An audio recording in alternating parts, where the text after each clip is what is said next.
Poppy Wright has everything she ever wanted. The dream job, travel writer at a glossy magazine, the dream life, jetting around the world, collecting stamps in her passport like Pokemon, posting sun-drenched photos from beaches and boutique hotels. She's made it, and she's absolutely, inexplicably, soul-crushingly miserable. It doesn't make sense. She's got the apartment in New York, the career, the Instagrammable lifestyle. She eats at restaurants with menus that don't even have prices, but still empty, flat, off. It takes her best friend Rachel, therapist's daughter and professional truth teller, to call it out. "When's the last time you were actually happy?" Rachel asks, and Poppy knows instantly. 2 years ago, on a trip with Alex Nilsson. Cue the emotional landslide. Alex, her best friend for a decade, her summer trip partner.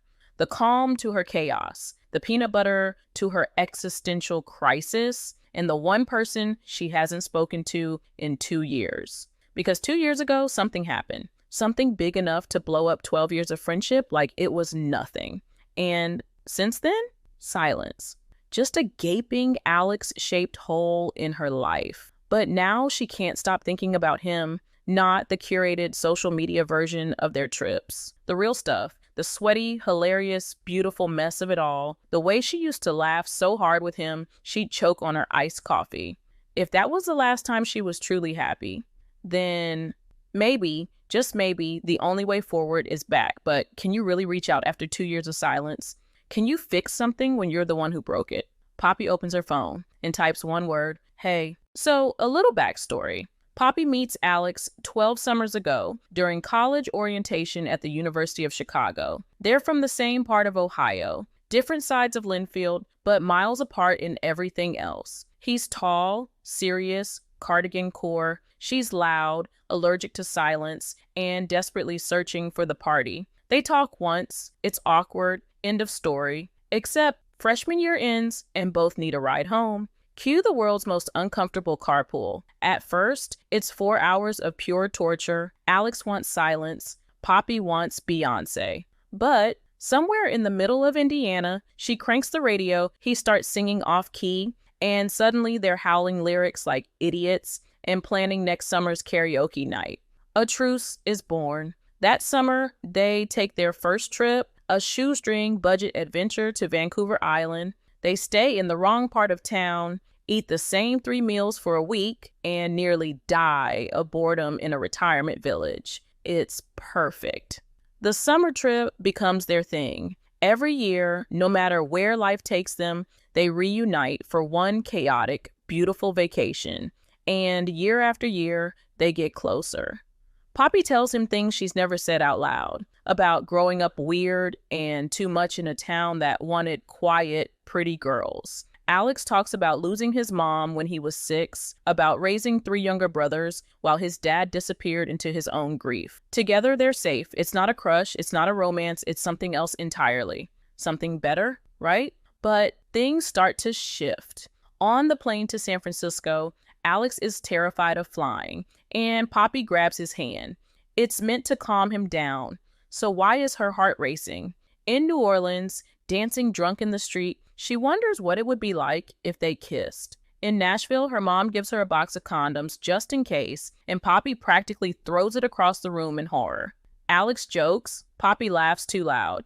Neither of them makes eye contact. Over the years, they date other people. Alex has Sarah, sweet, safe, and suspicious of Poppy. Poppy has Julian, hot, flaky, allergic to emotional intimacy. But no matter who they're with or what's going on in their lives, they always come back to each other. The texts never stop. The trips never stop. The inside jokes, the late night heart-to-hearts, the ridiculous games where they pretend to be fake honeymooners to get hotel upgrades. And each summer, the air between them gets just a little more charged. They never talk about it. Poppy doesn't want to ruin the one good thing that feels untouchable.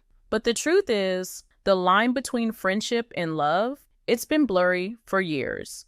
And then came Croatia. One night, one kiss, one glorious, terrifying, heart-pounding moment. And after that, everything changed. Croatia was supposed to be just another summer trip. Same deal as always, 2 best friends, one budget Airbnb, a tiny rental car that barely ran, and plans to eat their weight in gelato. But something was different that year. Maybe it was the wine, maybe it was the heat, maybe it was the way their knees kept brushing and neither of them pulled away. Maybe it was the fact that they'd both finally run out of reasons not to cross the line. They kissed, not a drunk mistake, not a whoops, weird moment, moving on kiss, but the kind of kiss that hits you in the chest like a car crash and rearranges your entire concept of reality. The kind that says we could have had this the whole time.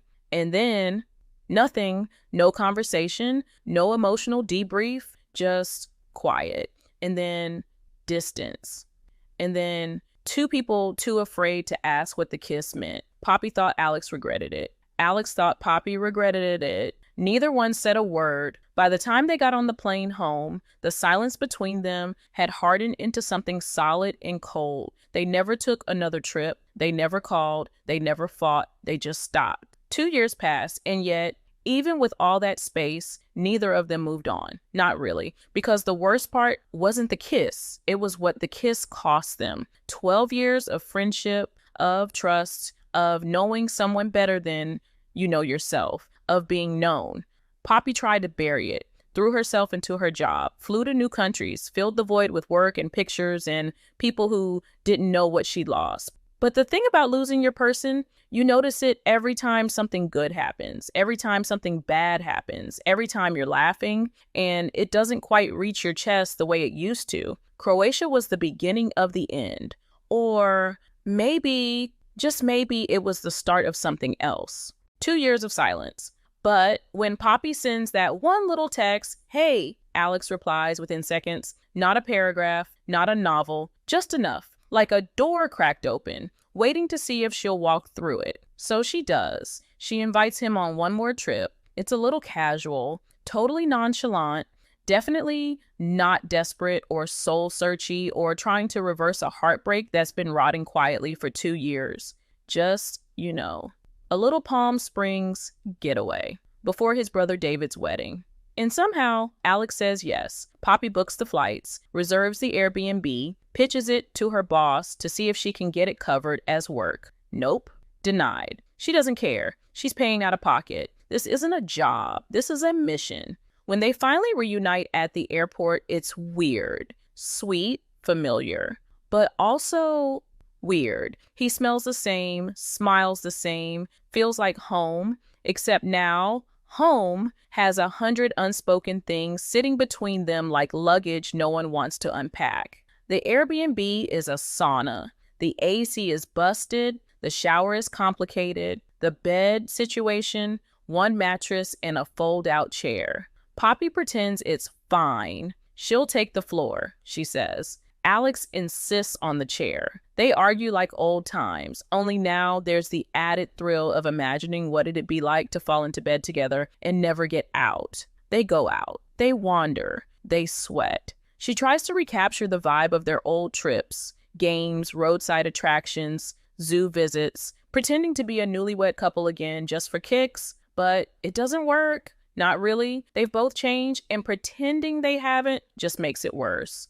Until one night, Alex's back seizes up from stress. Poppy rushes out to get him meds and ice packs, and when she gets back, everything finally cracks open. He tells her about the panic attacks, the stress, the back spasms that started right after they stopped talking. She tells him she misses him, not just as a friend, as him, the version of herself that only existed when he was around. And then comes the kiss. Not like Croatia, confused and full of consequences. This one is clear. It's a yes. They fall into bed like gravity's been waiting for them to stop pretending.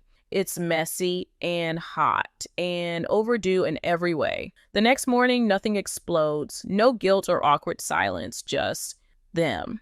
They get a hotel upgrade. They sleep in. They flirt like teenagers. They hold hands at the wedding and make people jealous without even trying. For a minute, maybe even a few days, it feels like this is it. The thing they've been circling around for over a decade has finally landed. He loves her. She loves him. They're in the same place at the same time. Finally, this could be real. But love for Poppy has always come with a catch. What if she ruins it? So when she blurts out on the way home that she'd only planned this trip because she was unhappy, Alex hears something she didn't mean to say, that he was a distraction, that he's just another escape, another destination, and suddenly everything goes quiet again. She doesn't even realize what she said until it's too late.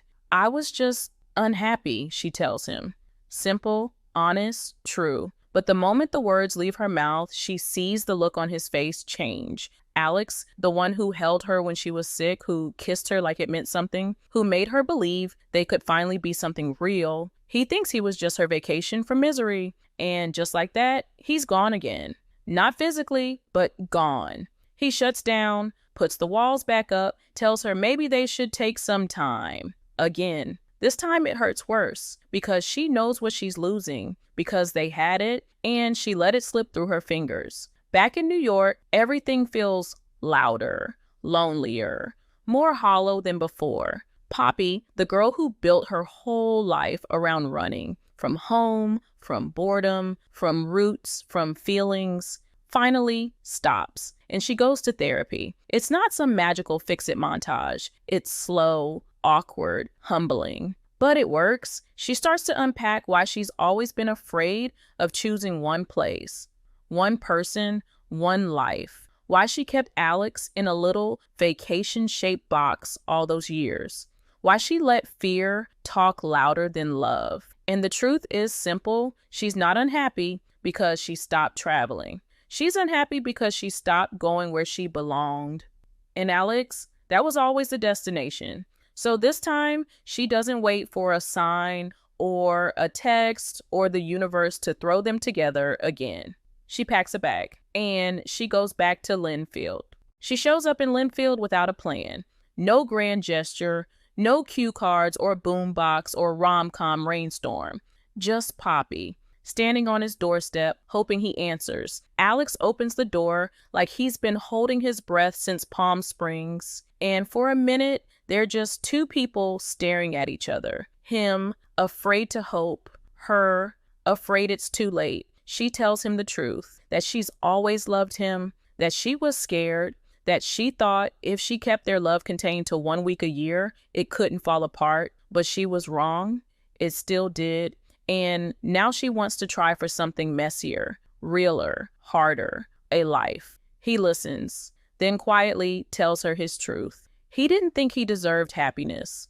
Not after his mom, not after all the ways he tried to hold his family together while falling apart himself. But with her, he felt something bigger than fear, and that scared him too.